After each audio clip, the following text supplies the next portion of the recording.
নমস্কাৰ দৰ্শকসকল, অমূল্যবাণীলৈ আপোনালোক সকলোকে স্বাগতম জনাইছোঁ। আজিৰ ভিডিঅ'টোৰ বিষয় হৈছে মাত্ৰ এদিন কৰক ধনী হোৱাৰ এটা সহজ উপায়। উপায়টো কৰিবৰ বাবে বজাৰৰ পৰা হালধীয়া ৰঙৰ কৰি যদি পাৰে কিনি আনিব, আৰু যদিহে হালধীয়া ৰঙৰ কৰি নাপায় তেনেহ'লে বগা ৰঙৰেই কিনি আনিব। হালধি সানি হালধীয়া কৰি ল'ব। আৰু লাগিব এটুকুৰা হালধীয়া ৰঙৰ কাপোৰ আৰু এখন ৰঙা ৰঙৰ কাপোৰ। পূজাৰ দোকানত যে পায় কাপোৰ, সেই কাপোৰ আনিলেই হ'ব। এতিয়া লাগিব 4টা চুপাৰি আৰু অলপমান অক্ষত মানে নভঙা চাউল। হালধিৰ গুড়িও লাগিব, পূজাত ব্যৱহাৰ কৰা বা নতুন পেকেটৰ পৰা ল'ব। উপায়টো বৃহস্পতিবাৰ বা শুক্ৰবাৰে কৰিব।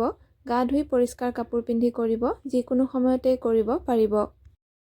প্ৰথমতে গোটেই সামগ্ৰীখিনিত গংগাজল বা তুলসীৰ পানী ছটিয়াই ল'ব। পূজা ঘৰত আসন পাৰি বহিব আৰু এগছি চাকি জ্বলাব। চাকি জ্বলোৱাৰ পিছত এই ৰঙা ৰঙৰ কাপোৰখনত 11টা কৰি দিব আৰু অলপমান হালধি সনা চাউল দি দিব। এইখিনি এটা টোপোলা বান্ধি মা লক্ষ্মীৰ চৰণত থৈ দিব। এতিয়া পুনৰ হালধীয়া ৰঙৰ কাপোৰখনত 4টা গোটা চুপাৰি আৰু অলপমান হালধি সনা চাউল দি পুনৰ টোপোলা বান্ধিব। যদি পাৰে পায়সৰ ভোগ আগবঢ়াব। এতিয়া আপুনি এই মা লক্ষ্মীৰ চৰণত থোৱা ৰঙা ৰঙৰ টোপোলাটো হাতৰ তলুৱাত ল'ব। বাওঁ হাতৰ তলুৱাত লৈ সোঁ হাতেৰে ঢাকি শ্ৰীম শ্ৰীম শ্ৰীম মন্ত্ৰ জপ কৰিব 108 বাৰ। তাৰপিছত পুনৰ মা লক্ষ্মীৰ চৰণত থৈ দিব।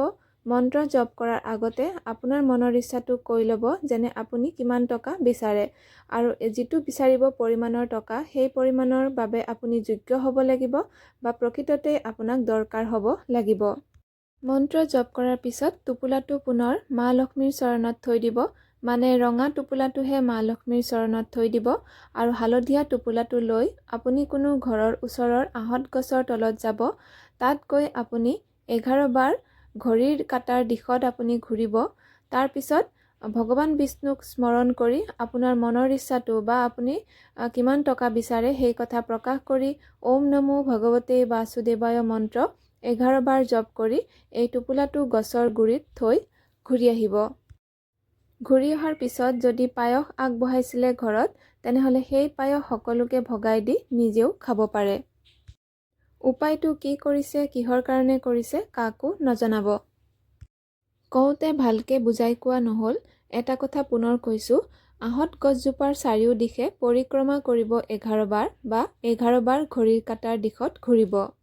আজিৰ ভিডিঅ' ইমানতে সামৰিছোঁ। ধন্যবাদ।